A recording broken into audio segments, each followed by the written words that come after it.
কে gas নেই চুলায়।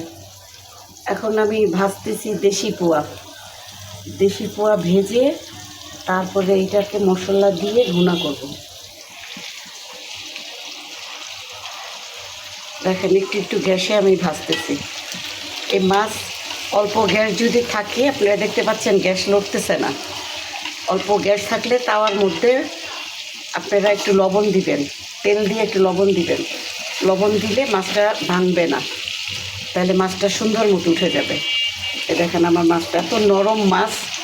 এই মাছটা হচ্ছে সবচেয়ে নরম এইটা, আর হচ্ছে চিটংয়ের কী মাছ বলে ওটাকে, লইট্টা। এই দুইটা ভাজা যায় না, দেশি পোয়া আর এই লইট্টা। এত কম আগুনে দেখেন ভাঙতেছে না। এটা সব কী করবেন আপনারা, তাওয়াটা বসায় তেল দিবেন, তেল দিয়ে তেলের উপরে লবণ দিয়ে দিবেন, তাইলে মাছটা ভাঙবে না। দেখছেন আমি কী সুন্দর করে উঠাইছি, দেখেন।